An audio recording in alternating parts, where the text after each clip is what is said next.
بسم اللہ الرحمن الرحیم۔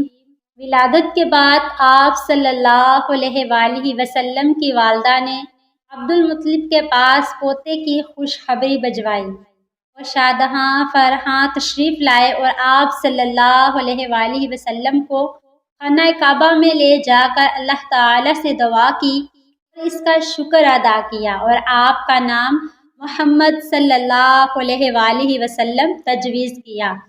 آپ صلی اللہ علیہ وآلہ وسلم کو آپ صلی اللہ علیہ وآلہ وسلم کی والدہ حضرت آمنہ رضی اللہ تعالی عنہا نے 3 دن تک دودھ پلایا۔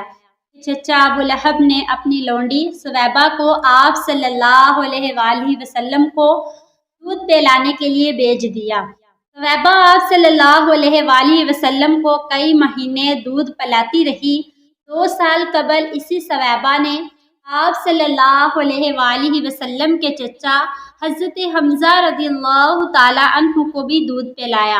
عرب کے شہری باشندوں کا دستور تھا کہ وہ اپنے بچوں کو شہری امراض سے دور رکھنے کے لیے دودھ پلانے والی دیہاتی عورتوں کے حوالے کر دیا کرتے تھے تاکہ ان کے جسم طاقتور اور اعصاب مضبوط ہوں اور اپنے گہوارہ ہی سے خالص اور ٹھوس عربی زبان سیکھ لیں۔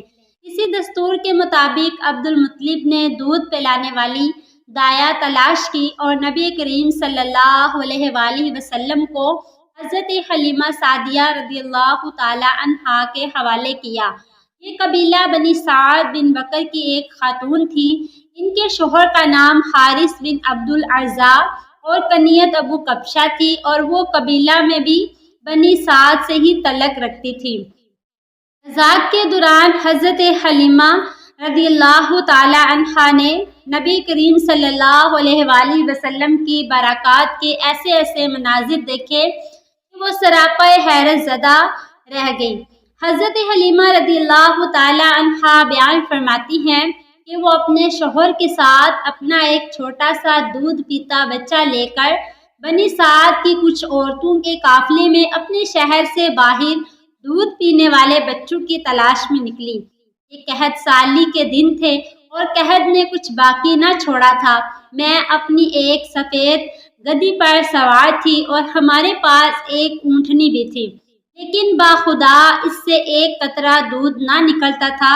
ادھر بھوک سے بچہ اس قدر بلک رہا تھا کہ ہم رات بھر سو نہیں سکے تھے اور نہ میرے سینے میں بچے کے لیے کچھ تھا اور نہ اونٹنی اس کی خوراک دے سکتی تھی۔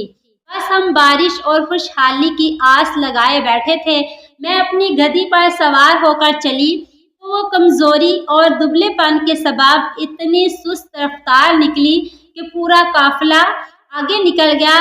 خیر کسی نہ کسی طرح دودھ پینے والے بچوں کی تلاش میں مکہ پہنچ گئے۔ پھر ہم نے سے کوئی عورت ایسی نہ تھی جس پر حضور صلی اللہ علیہ وآلہ وسلم کو پیش نہ کیا گیا ہو، مگر جب اسے بتایا جاتا ہے آپ صلی اللہ علیہ وآلہ وسلم یتیم ہیں تو آپ صلی اللہ علیہ وآلہ وسلم کو لینے سے انکار کر دیتی، کیونکہ ہم بچے کے والد سے دادا انعام کی امید رکھتے تھے۔ ہم کہتے کہ یہ تو بچہ یتیم ہے، بھلا اس کی بیوہ ماں اور اس کے دادا کیا دے سکتے ہیں۔ بس یہی وجہ تھی کہ ہم آپ صلی اللہ علیہ وآلہ وسلم کو لینا نہیں چاہتے تھے۔ ادھر جتنی عورتیں میرے ہمراہ آئی تھی سب کو کوئی نہ کوئی بچہ مل گیا، صرف مجھ کو ہی نہ مل سکا۔ جب واپسی کی باری آئی تو میں نے اپنے شوہر سے کہا، اللہ کی قسم مجھے اچھا نہیں لگتا کہ میری تمام سہیلیاں جو بچے لے کر جائیں اور تنہا میں کوئی بچہ لیے بغیر واپس جاؤں۔ میں جا کر اسی یتیم بچے کو لے لیتی ہوں۔ شوہر نے کہا، کوئی حرج نہیں، ممکن ہے اللہ تعالیٰ اسی میں ہمارے لیے برکت دے۔ اس کے بعد میں نے جا کر بچہ لے لیا اور مخض اس بنا پر لیا کہ کوئی اور بچہ نہ مل سکا تھا۔ حضرت حلیمہ رضی اللہ تعالی عنہا فرماتی ہیں کہ جب میں بچے کو لے کر اپنے ڈیرے پر واپس آئی اور اسے اپنی آغوش میں رکھا تو جس قدر چاہا دودھ پیا اور اس کے ساتھ اس کے دودھ شریک بائی نے بھی شکم سیر ہو کر دودھ پیا۔ پھر دونوں سو گئے، حالانکہ اس سے پہلے ہم اپنے بچے کے ساتھ سو نہیں سکتے تھے۔ ادھر میرے شوہر اونٹنی دوہنے گئے تو دیکھا کہ اس کے تھن دودھ سے لریز ہے۔ انہوں نے اتنا دودھ دویا کہ ہم دونوں نہایت آسودہ ہو کر پیا اور بڑے آرام سے رات گزری۔ صبح ہوئی تو میرے شوہر نے کہا، حلیمہ رضی اللہ تعالیٰ عنہ، اللہ کی قسم تم نے ایک ایسا بابرکت روح حاصل کی ہے۔ میں نے کہا مجھے بھی یہی توقع ہے۔ حضرت حلیمہ رضی اللہ تعالیٰ عنہ فرماتی ہیں کہ اس کے بعد ہمارا قافلہ واپس روانہ ہوا تو میں اپنی اس خستہ حالت گدی پر سوار ہوئی اور اس بچے کو بھی اپنے ساتھ لے لیا، لیکن اللہ کی قسم اب وہی گدی پورے قافلے کو کاٹ کر اس طرح آگے نکل گئی کہ کوئی گدھا اس کا ساتھ نہ دے سکا۔ یہاں تک کہ میری سہیلیاں کہنے لگی، اے ابو ذہب کی بیٹی، ذرا ہم پر مہربانی کر، آخر یہ تیری وہی گدی ہے تو ہے جس پر سوار ہو کر تو آئی تھی۔ میں نے کہا ہاں ہاں اللہ کی قسم یہ وہی ہے۔ انہوں نے کہا یقیناً اس بچے کا کوئی خاص معاملہ ہے۔ پھر ہم بنو سعد میں اپنے گھروں کو واپس آ گئے۔ ہمارا علاقہ روئے زمین کا سب سے زیادہ قہر زدہ علاقہ تھا، لیکن ہماری واپسی کے بعد میری بکریاں چرنے جاتی تو آسودہ حال اور دودھ سے بھرپور واپس آتی۔